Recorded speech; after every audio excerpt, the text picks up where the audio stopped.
우리는 다 성공하기를 원합니다. 모든 사람은 성공하기를 원합니다. 사람들은 성공하기 위해서 아침부터 열심히 노력하고 저녁까지 일을 합니다.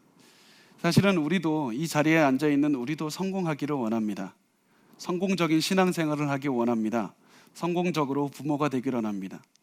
성공적인 자녀가 되기를 원하고 성공적인 사업을 하기를 원합니다.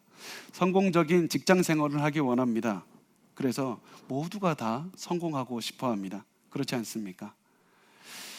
고린도 교회에 다니던 고린도 지역의 사람들도 성공하고 싶었습니다.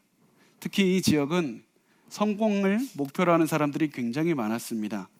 이 지역은 마치 요즘으로 표현하면 미국의 뉴욕이나 맨하탄 같은 그런 굉장히 교역의 중심지였습니다. 성공하는 사람들이 많이 있던 그런 교회였습니다. 중산층들이 있었습니다. 그래서 사람들이 다 성공하고 싶어 했습니다. 예수를 믿고 성공하고 싶었습니다. 고난을 받고 싶어 하지 않았습니다. 다 돈을 많이 벌고 싶었고 성공하고 싶었습니다. 이런 그들에게 바울이 오늘 이렇게 얘기를 합니다. 고린도후서 2장 14절에 이렇게 말합니다. 항상 우리를 그리스도 안에서 이기게 하시고, 항상 우리를 그리스도 안에서 이기게 하신다, 이렇게 얘기를 합니다. 우리는 이 말씀을 보고 굉장히 기뻐합니다. 역시 하나님께서는 우리가 예수를 믿으면 이기게 하신다. 비록 우리의 삶이 때론 어렵고 힘들어도 전쟁과 같은 상황이 와도 우리가 예수를 믿으면 우리를 항상 이기게 하시는, 결국 이기게 하시는 하나님이다. 그런 생각으로 우리가 이 말씀을 보면서 기뻐합니다. 그런데 우리가 이 말씀을 조금 더 깊게 봤으면 좋겠습니다. 바울이 과연 예수를 믿으면 항상 우리가 이기게 한다, 이 얘기를 하고 있을지 한번 돌아봤으면 좋겠습니다. 이 말씀을 조금 더 이해하기 위해서 그 지역의 로마 시대에 있었던 좀 배경적인 문화를 설명하겠습니다. 고대 로마에서는 전쟁을 많이 치렀습니다. 그 전쟁을 치를 때 전쟁에서 승리를 하면 승전한 장군이 그 승전한 군대를 이끌고 로마 도시를 다 이렇게 개선 행렬을 했었습니다.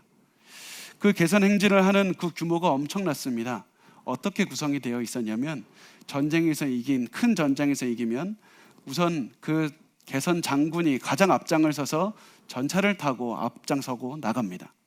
그 뒤에는 전쟁에 참여한 중요한 병사들이 그 뒤에 마차를 타고 또 굉장히 그 장관을, 그 우람한 모습을 뽐내면서 이 로마 시내를 돌아다닙니다.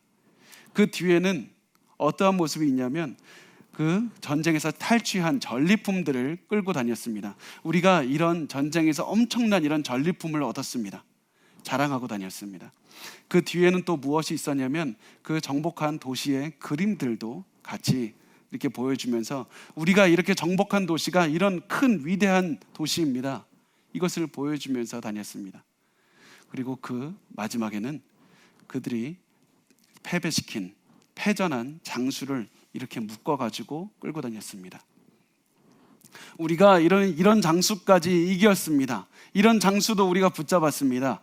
그 장수 뒤에는 패전한 병사들을 또 끌고 갔습니다. 이들을 노예로 삼아서 끌고 갔습니다. 또 이들 뒤에는 이들의 장수들과 병사들의 가족들까지도 노예로 삼아서 끌고 갔습니다. 이렇게 이들은 며칠 동안 로마 시내를 계속해서 다녔습니다. 이들이 다니는 곳마다 진한 향기를 품었습니다. 꽃을 뿌렸습니다. 그래서 이들이 가는 곳마다 향기가 계속해서 넘쳐났습니다. 이들은 계속해서 이 행렬을 굉장히 할 수 있는 한 화려하게 꾸몄습니다. 이 행렬은 며칠 동안이나 로마 시내를 다녔는데 이것이 얼마나 장관이었는지 로마 사람들은 이런 이 개선 행렬이 벌어지면 우리도 보고 싶다고 하면서 너도 나도 그 개선 행렬 주변의 길을 다 둘러쌌습니다. 그 이야기들을 계속해서 보았고, 그 개선 행렬이 끝나고 난 다음에서는 사람들은 며칠 동안이나 그 행렬이 얼마나 위대했는지, 얼마나 화려했는지, 자신들이 무엇을 보았는지 계속해서 이야기를 나눴습니다. 그래서 그들이 본 것 중에서도 특히 패배한 장수가 유명한 사람일수록, 야, 우리 장수가 유명한 사람이야, 얼마나 위대하면 저런 장수까지도 붙잡고 패배시킬 수 있을까, 그것을 계속해서 대화를 나눴습니다.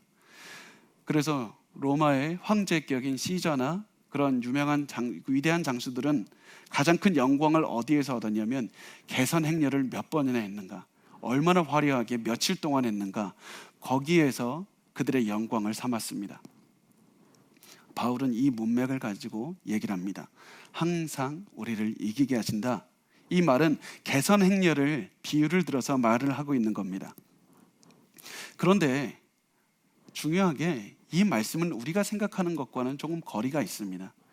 고린도후서 2장 14절에 항상 우리를 이기게 하신다는 말씀을 직역하면 헬라어의 그 문법과 그 뜻을 그대로 살려서 해석을 하면 이겁니다. 우리를 그리스도께서 개선 행렬에서 이끄신다. 우리를 그리스도께서 개선 행렬에서 이끄신다는 말씀합니다. 전쟁에서 승리한 장수인 예수 그리스도께서 우리를 개선 행렬에서 이끄신다. 그런데 더 중요한 말씀이 있습니다. 개선 장군인 예수께서 우리를 이끄시는 건 맞는데 그러면 우리는 누구냐?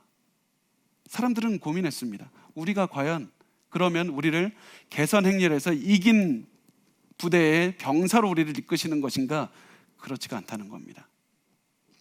예수께서는 우리가 개선 행렬로 이끄시는 건 맞는데 우리가 승리한 병사로서 이끄시는 것이 아니라 패배한 장수로 이끌고 계시다는 사실입니다.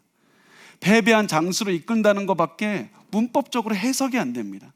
수많은 학자들이, 구약학자, 신약학자들이 아무리 봐도 이것을 해석하려고 해도 사람들은 바울이 개선한 장군을 따르는 승리한 병사로 있었으면 좋겠는데 단어의 뜻은 바울이 패배한 장수로밖에 표현이 되지가 않습니다. 이렇게 묶여서 사람들의 조롱거리와 온갖 가십거리밖에 되지 않는 그런 패배한 장수의 모습으로 바울은 스스로를 그리고 있다는 사실입니다.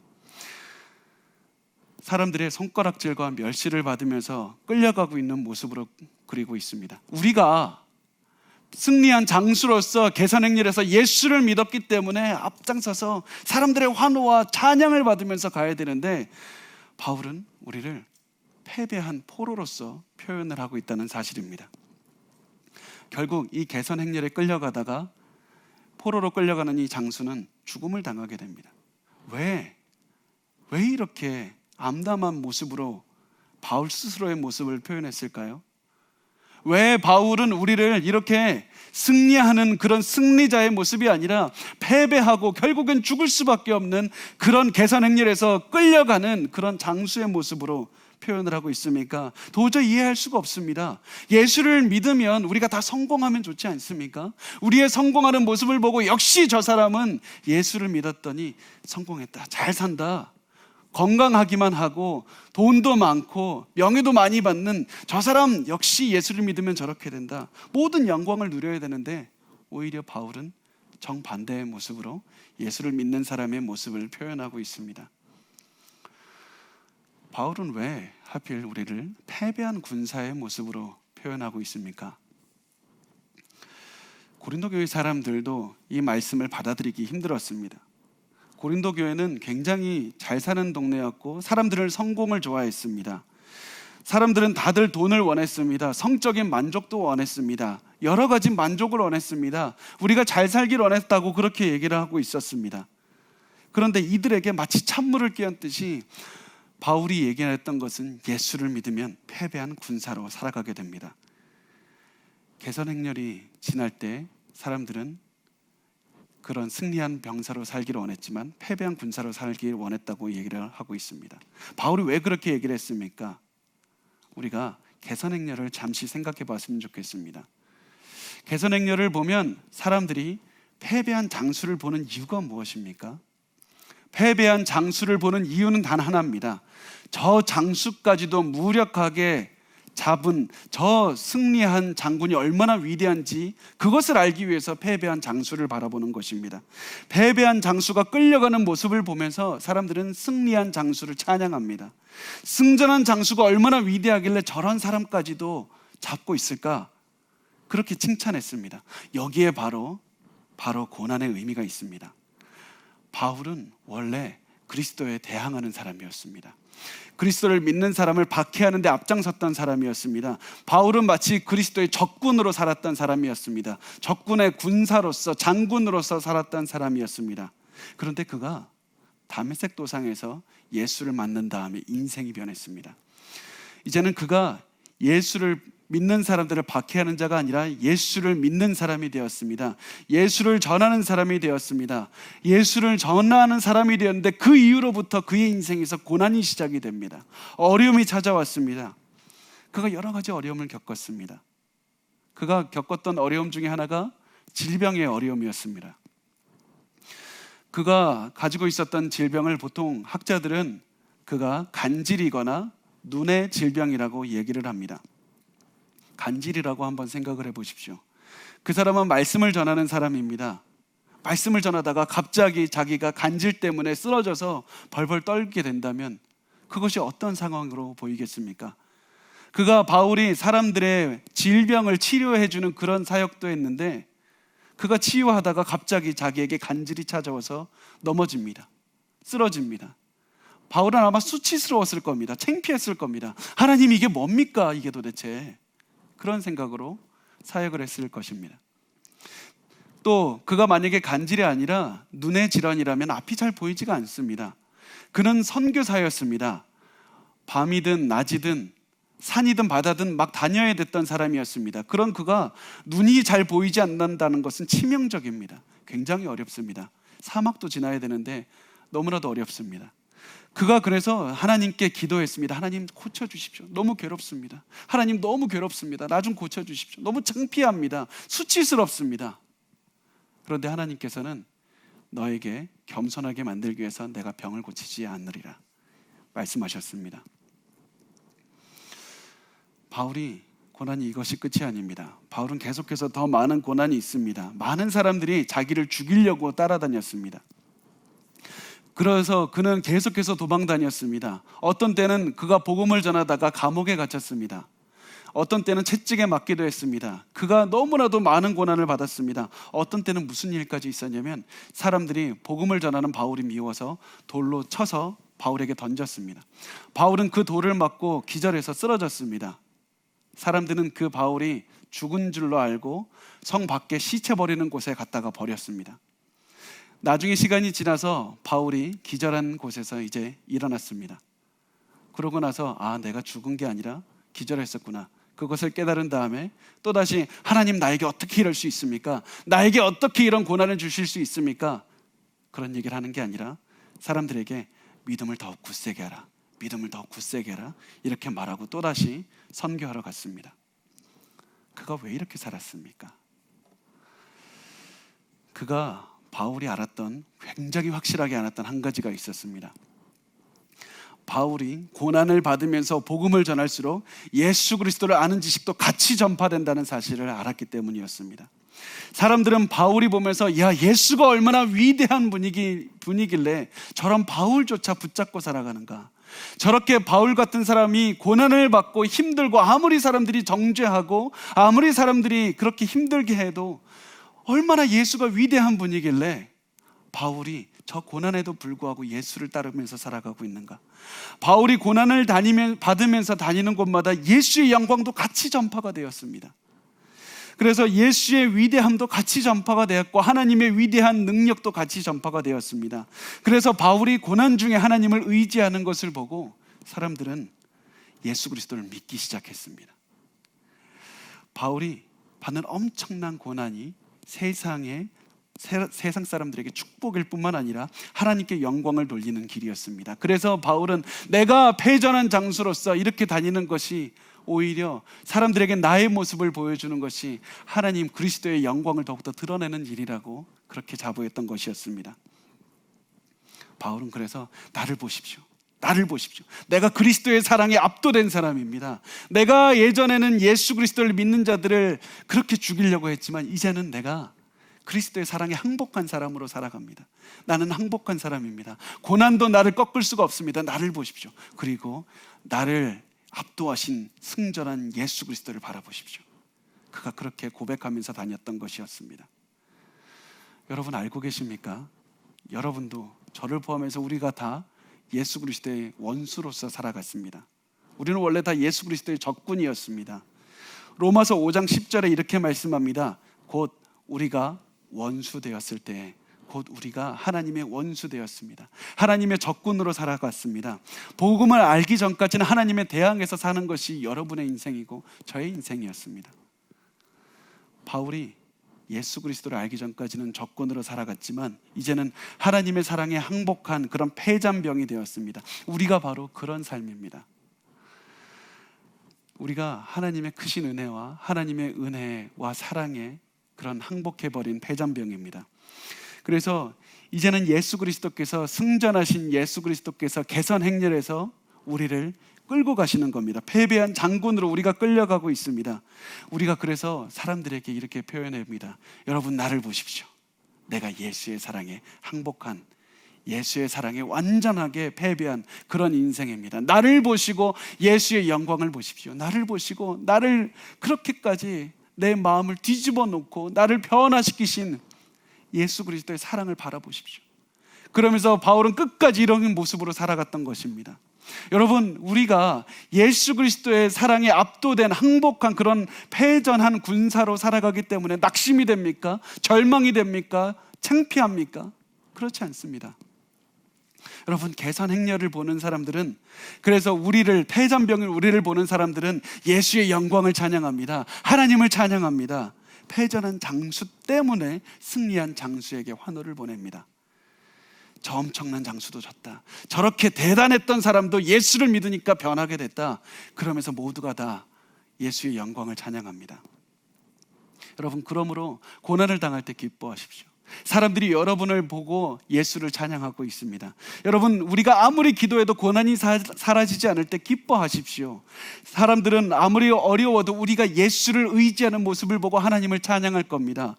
여러분, 하나님을 의지했더니 고난을 이겨낼 수 있다는 그런 고백을 우리를 통해서 듣게 할 것이고, 사람들은 그럼으로써 예수의 영광을 바라볼 겁니다. 우리에게 고난이 많으면 많을수록 우리는 더욱더 하나님의 많은 은혜를 체험하게 되고 더욱더 하나님께 많은 영광을 돌릴 수 있게 됩니다. 고난이 많을수록 여러분 더욱더 기뻐할 수 있습니다. 우리가 고난 때문에 사람들에게 하나님의 능력을 보여줄 수 있습니다. 어떤 분들은 이렇게 얘기를 합니다. 우리가 성공해야지 하나님의 영광을 보일 수 있는 것 아닙니까? 우리가 항상 건강해야지, 우리가 항상 잘 나가야지 하나님의 영광을 잘 드러내는 것 아닙니까? 때로는 맞습니다. 우리가 잘 나가면 하나님의 영광을 잘 드러낼 수 있습니다. 그렇지만 그때 오히려 때로는 우리가 나의 능력을 더 드러낼 수도 있고 나의 영광을 드러내기도 굉장히 쉬워집니다. 그런데 우리가 고난 중에 하나님 안에서 기뻐하고 고난 중에서 오히려 복음을 증거하고 하나님을 의지하는 모습을 통해서 사람들은 우리의 영광이 아니라 하나님의 영광을 바라볼 겁니다. 예수의 영광을 바라볼 겁니다. 예수를 사랑하는 모습을 바라볼 겁니다. 그래서 예수의 사랑이 얼마나 위대한지, 여러분이 예수의 사랑에 완전하게 항복해서 살아가는 여러분을 보면서 사람들은 저 사람을 보니까 예수가 위대한 분이구나, 그것을 바라보게 될 겁니다. 제가 다니던 고든 코넬 신학교에 설교학을 가르치시던 매튜 킴이라는 교수님이 계셨습니다. 이분이 2012년에 저희 학교, 제가 졸업한 학교에 그 교수로 임명이 되셨습니다. 그 고든 코넬의 그 교수가 됐다는 소식을 듣고 이분은 굉장히 기뻤습니다. 너무 좋았습니다. 그래서 그분은 친구들을 부르고 잠깐 얘기를 하고 또 너무 기분이 좋아서 운동을 하려고 나갔습니다. 농구를 했습니다. 그렇게 농구를 할 때 너무 좋았는데 갑자기 불상사가 일어났습니다. 누군가 농구공을 본인에게 던졌는데 너무나도 빨리 그 공이 자신에게 던져졌고 그것을 머리를 맞아서 갑자기 그 농구공을 맞고 쓰러지게 되었습니다. 기절했습니다. 이분이 자신도 기억하지 못하는 얼마 정도의 시간이 지나서 일어났습니다. 그런데 이 공을 맞은 다음부터 이분의 인생이 바뀌었습니다. 이분이 머리에 계속해서 어지러움증이 계속해서 지속됐습니다. 처음에는 시간이 잠깐 지나면 괜찮아지겠지 이런 생각이었는데 계속해서 며칠이 지나도 어지러움증이 지속이 됐습니다. 아침에 일어날 때부터 밤에 잠잘 때까지 계속해서 어지러웠습니다. 병원을 찾아가서 정밀 검사를 받았습니다. 그런데 원인을 찾을 수가 없었습니다. 병원에서도 자기도 모르겠다고 이렇게 얘기를 했습니다. 그런데 병원에서 해줄 수 있는 말은 무엇이었냐면 당신은 젊은 나이에 아마 죽게 될 가능성이 굉장히 큽니다. 그렇지만 나이가 들어가서 이렇게 살게 된다고 할지라도 그 나이가 들어서는 당신은 시력을 분명히 잃게 될 겁니다. 이런 마치 청천벽력과 같은 선고를 들었습니다. 그 이후에서도 그분은 계속해서 강의를 하면서도 설교를 하면서도 머리가 어지러움증을 계속해서 견뎌야 됐습니다. 시간이 지나서 이분에게 더 큰 고난이 찾아왔습니다. 2015년이 되었습니다. 이분의 동생이 필리핀에서 평신도 선교사로 그 사업을 하면서 있었습니다. 선교하는 마음으로 필리핀에서 살고 있었는데 그런데 이분에게 갑자기 강도가 찾아와서 총으로 이분을 쐈습니다. 그래서 죽게 되었습니다. 더 놀라운 사실은 그 필리핀에 있는 경찰이 이 강도를 찾기 위해서 어떠한 노력도 하지 않았습니다. 너무 가슴이 아팠습니다. 이분이 계속해서 눈물만 계속 났습니다. 내 동생이 방금 36세를 지냈던 그 너무나도 젊은 앞길이 창창한 내 동생이 선교하기 위해서 살아갔는데 왜 죽었을까? 그리고 그 범인도 찾지 못하는 이것은 도대체 무엇일까? 마치 인생이 허무하게 끝나버린 것 같아서 너무 안타까웠습니다. 그래서 이분은 얘기합니다. 아침에 일어날 때부터 밤에 잠을 잘 때까지 계속해서 울었습니다. 몇 날 며칠을 울었습니다. 계속해서 슬픈 날들이 지속이 됐습니다. 1년이 지난 다음에 이분의 설교를 들었습니다. 이분이 이렇게 얘기를 했습니다. 1년 전에 겪은 동생의 죽음 때문에 너무나도 아팠습니다. 그 시간 때문에 너무나도 고통스러웠습니다. 그렇지만 그 시간 동안에 하나님의 큰 위로도 같이 체험했습니다. 하나님의 위로가 얼마나 큰지 그때 제가 깨달았습니다. 하나님의 사랑이 얼마나 큰지 그때 제가 깨달았습니다. 그리고 나를 위해서 기도해 주시는 형제 자매님들의 사랑과 위로를 내가 그때 너무나도 깊게 체험했습니다. 여러분이 나를 위해서 기도해 주시는 것을 그 깊이를 내가 그때 체험했습니다. 그러면서 이렇게 말씀했습니다. 여러분, 예상하지 못한 고난 때문에 여러분의 인생이 영원히 바뀌었습니까? 바울은 여러분에게 이렇게 말씀합니다. 고린도후서 1장 3절을 인용하면서 이분이 이렇게 얘기를 합니다. 찬송하리로다 그는 모든 위로의 하나님이시라. 찬송하리로다 그는 모든 위로의 하나님이시라. 그러면서 이렇게 얘기를 합니다. 형제 자매 여러분, 하나님이 여러분을 위로하십니다. 그분은 너무나도 큰 고난을 겪었지만 그것을 통해서 오히려 찬송하리로다. 모든 위로의 하나님이 되신다. 이것을 고백하면서 설교를 전했습니다. 그래서 이 교수님은 엄청난 고난을 겪었지만 하나님의 넘치는 위로도 체험했습니다. 그래서 이분의 고난이 클수록 하나님의 위로도 크다는 사실을 알았습니다.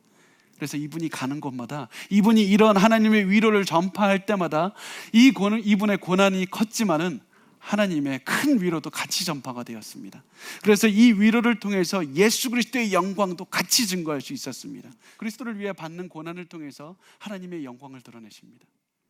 여러분이 단순히 그냥 고난을 받고 그것이 무의미하게 사라지는 것이 아닙니다. 하나님은 여러분의 작은 눈물 한 방울도 소중하게 생각합니다. 여러분의 그 고난을 위해서 흘리는 땀 한 방울도 너무나도 낭비하지 않고 소중하게 생각하십니다. 때로는 고통이 있을 때가 있습니다. 복음 때문에 아플 때가 있습니다. 힘들 때가 있습니다. 그렇지만 우리의 실패를 통해서 우리의 고난을 통해서 예수의 성공이 전파가 됩니다. 예수의 영광이 드러납니다. 우리의 고난을 통해서 예수 그리스도의 기쁨이 드러납니다. 그래서 골로새서 1장 24절 말씀을 우리 같이 읽어봤으면 좋겠습니다. 시작. 나는 이제 너희를 위하여 받는 괴로움을 기뻐하고 그리스도의 남은 고난을 그의 몸된 교회를 위하여 내 육체에 채우노라. 그리스도의 그 받는 괴로움을 기뻐한다. 왜 기뻐합니까? 자신이 괴로움을 받을수록 그리스도의 복음이 더 널리 전파가 된다. 세상 사람들 나를 보십시오.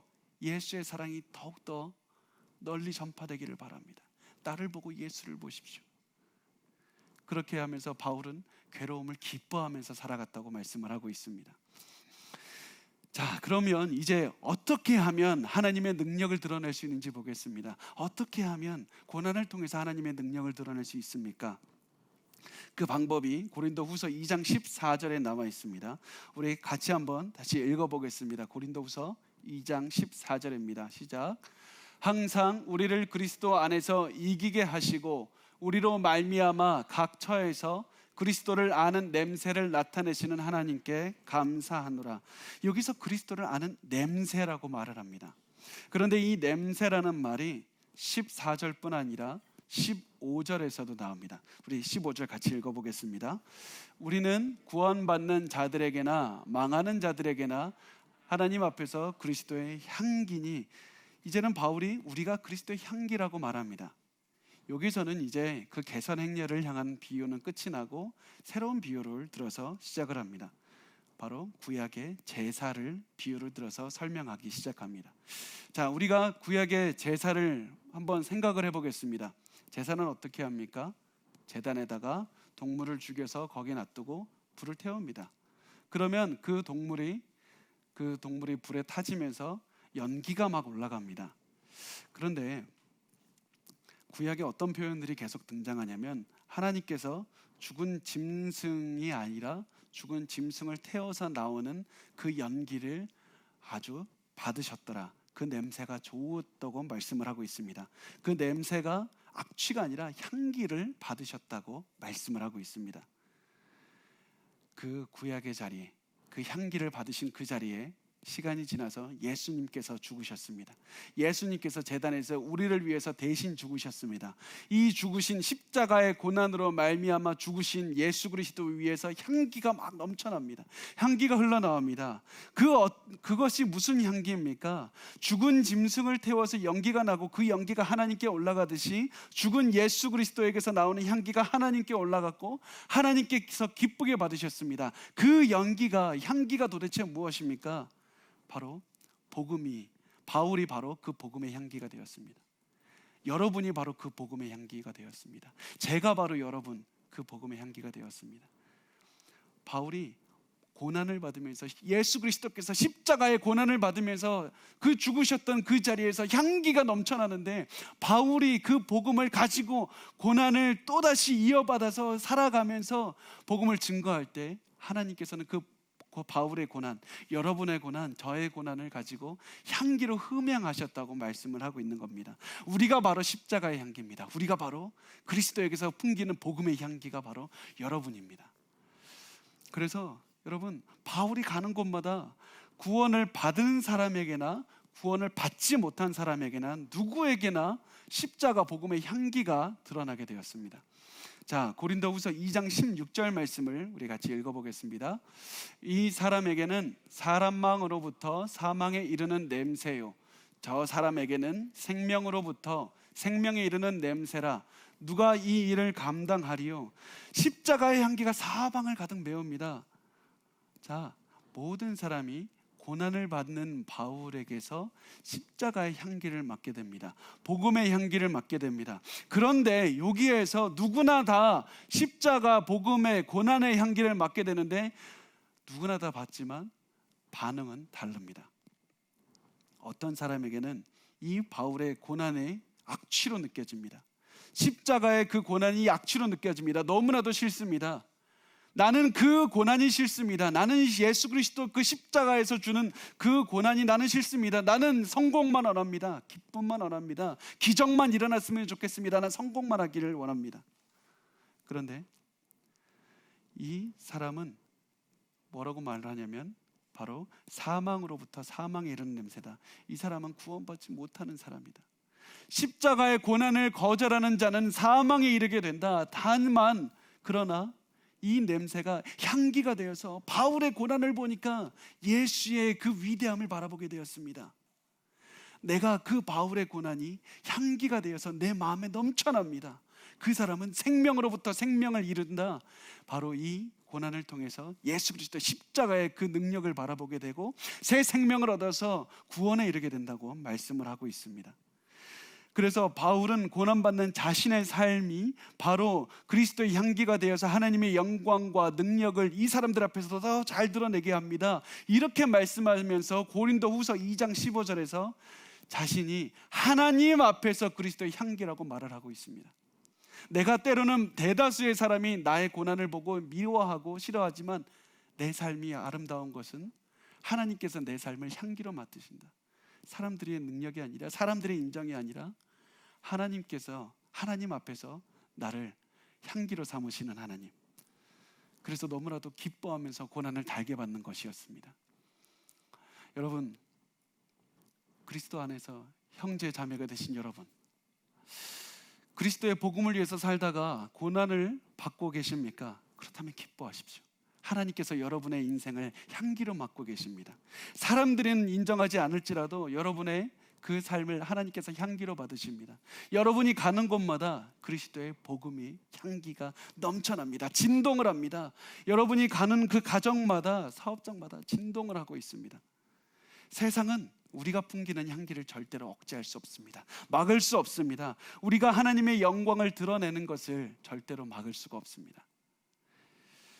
우리가 그리스도를 위해서 고난을 받을 때 그리스도의 향기는 더욱더 짙게 멀리 다 퍼져나가게 됩니다. 여러분이 바로 십자가의 향기입니다. 우리가 고난으로 가장 약해질 때 우리가 하나님의 강함을 가장 많이 체험하게 됩니다.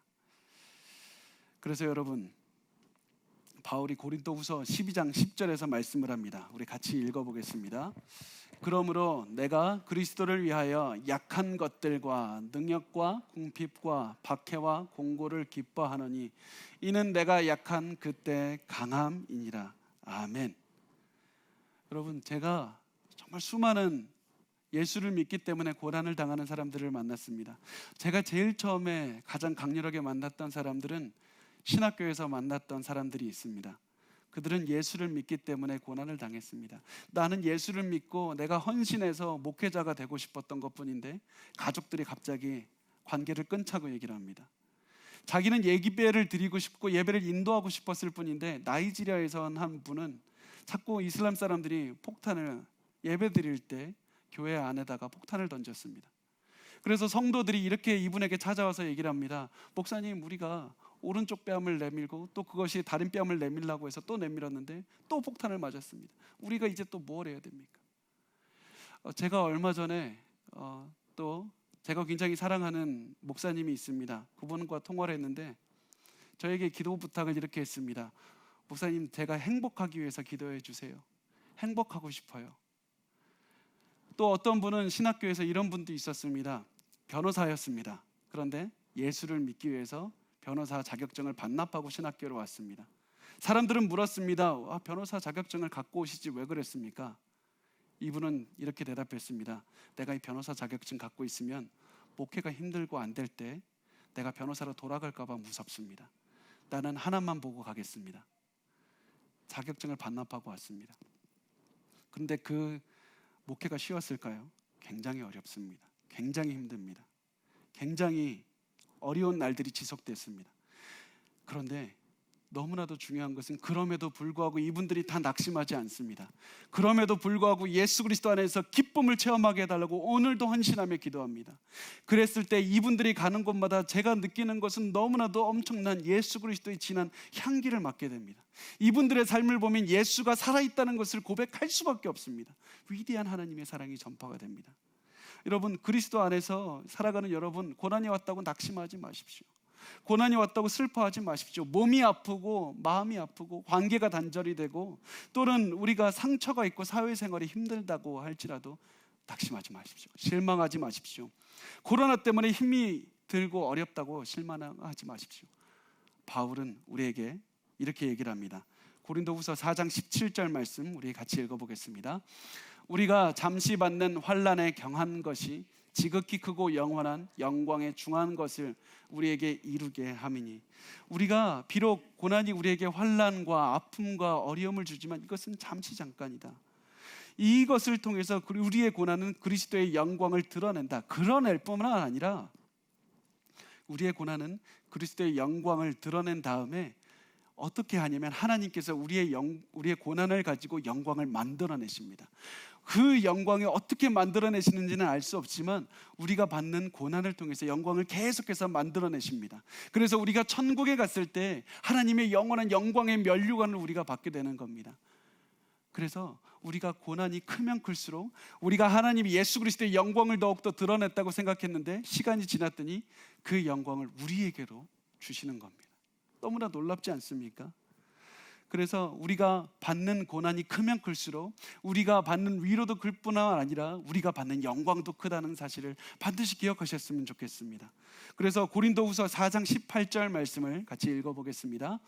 우리가 주목하는 것은 보이는 것이 아니요 보이지 않는 것이니 보이는 것은 잠깐이요 보이지 않는 것은 영원합니다. 여러분, 우리의 인생의 고난이 아니라 영원한 영광에 초점을 맞추고 살아가십시오. 영원한 영광을 바라보십시오. 예수 그리스도의 영원한 영광의 사랑을 바라보고 살아가십시오. 그 영광을 바라볼 때 우리가 이길 수 있습니다. 한 탄광촌에서 일어났던 이야기를 해드리고 우리가 말씀을 정리하겠습니다. 한 마을이 있었습니다. 탄광촌 마을에 광부가 살았습니다. 그 광부는 굉장히 믿음이 신실한 사람이었습니다. 하나님 잘 믿는 사람이었습니다. 그가 일하다가 굉장히 젊은 나이에 몸을 다쳐서 반신불수가 되었습니다. 더 이상 몸을 움직일 수 없는 상태가 되었습니다. 그날 이후로 그는 하반신을 못 쓰게 된 그는 침대에 앉아서 하루 종일 시간을 보내게 되었습니다. 침대 옆에 있는 창밖을 바라보면서 계속해서 시간을 보냈습니다. 그가 창밖을 바라보는 그동안에 세월은 계속해서 흘렀습니다. 그동안 그는 자기의 친구들이 결혼하고 가정을 꾸리고 또 손주들을 키우는 것을 보았습니다. 자기가 일했던 그 회사는 계속 성장을 했지만 자기에게는 적절한 보상을 해주지 않은 그런 모습을 또 바라보게 되었습니다. 시간이 지날수록 그는 자신의 몸은 말라가고 자신의 집은 넉마주의가 되어가고 또 죽기 전에 자기의 삶이 좋아질 것이라는 희망도 다 버리면서 살아가게 되었습니다. 어느 날 이 사람에게 나이가 들어버린, 이제는 젊었던 그 사람이 없고 노인이 되어버린 이 사람에게 젊은이가 찾아왔습니다. 그가 침대 옆에 앉아서 이렇게 얘기를 했습니다. 어르신께서는 하나님을 믿으신다고 하셨고 또 하나님이 어르신을 사랑하신다고 그렇게 믿고 계신다고 들었습니다. 지금까지 어르신에게 일어난 이 모든 일을 보고도 어떻게 그것을 믿을 수 있습니까? 하나님이 과연 어르신을 정말 사랑한다고 믿고 계십니까? 이제 늙어버린 그 광부가 깜짝 생각을 하더니 고민을 하더니 머뭇거리더니 웃음을 짓고 이렇게 대답했습니다. 맞습니다. 제가 하나님의 사랑을 의심할 때도 있습니다. 가끔 사탄이 다 쓰러져가는 일은 저희 집에 찾아와서 저에게 찾아옵니다. 그리고 사탄은 당신이 지금 앉아있는 침대 곁에 의자에 앉아서 저를 바라보면서 이야기를 합니다. 저 사탄은 창문 밖을 가리키면서 이렇게 얘기합니다. 제가 건강했을 때 같이 일했던 동료들을 가리키면서 이렇게 묻습니다. 예수가 너를 사랑하느냐? 그 사탄은 제 낡은 방을 보게 한 다음에 친구들이 사는 저 좋은 집을 가리키면서 또다시 이렇게 묻습니다. 예수가 너를 사랑하느냐? 마지막으로 사탄은 내 친구들의 손주들을 가리킵니다. 사탄은 제 눈에 눈물이 가득 고이기를 기다린 다음에 또다시 묻습니다. 예수가 정말 너를 사랑하느냐? 이렇게 늙은 광부가 솔직하게 대답할 때 젊은이가 너무나도 놀랐습니다. 어떻게 이렇게 솔직할 수 있는지 너무 놀라서 이렇게 대답했습니다. 사탄이 그렇게 말할 때 뭐라고 대답하셨습니까? 그러자 광부가 얘기를 합니다. 저는 사탄의 손을 잡고 갈보리라고 불리는 언덕으로 올라갑니다. 거기서 못이 박힌 손과 가시로 찢긴 그 이마, 창으로 찔린 옆구리를 가리키면서 저는 얘기를 합니다. 예수님은 나를 사랑하신다. 여러분, 우리를 사랑하시는 예수 그리스도는 여러분을 위해서 온갖 고초를 당하시다가 십자가에서 달려 돌아가셨습니다. 그리고 그 예수님께서 여러분에게 말씀합니다. 십자가의 향기가 바로 너희다. 너희가 이제부터는 그 십자가의 향기를 온 세상에 같이 널리 퍼뜨렸으면 좋겠다. 그 예수 그리스도의 그 십자가의 향기를 우리로 맡게 하셔서 생명을 주신 하나님께서 이제는 우리가 그 십자가의 향기가 되게 하셔서 세상에 전파하시는 것입니다. 여러분이 이제는 우리를 가장 사랑하셨던 예수 그리스도의 십자가를 통해서 여러분을 향기로 만드셨고, 여러분이 가는 곳마다 여러분의 가정과 직장과 사업장과 만나는 사람 모두에게 그리스도의 십자가의 향기가 울려 퍼지게 만드셨습니다. 여러분, 그 복음의 향기를 가지고 오늘도 살아가십시오. 그 복음의 향기를 가지고 전 세계에 퍼뜨리십시오. 그 강렬한 복음의 향기를 여러분의 가정과 여러분이 가는 그 모든 곳으로 가져가십시오. 사람들은 고난 중에도 강하게 퍼뜨리는 그리스도의 향기를 여러분을 통해서 맡을 것이고, 그리고 그 여러분을 통해서 퍼뜨려지는 그 향기를 가지고 사람들은 말할 겁니다. 저 개선장군인 예수는 위대하다. 여러분을 통해서 위대한 예수 그리스도를 찬양할 겁니다. 여러분, 예수 그리스도의 강한 향기가 되어서 오늘도 살아가셨으면 좋겠습니다.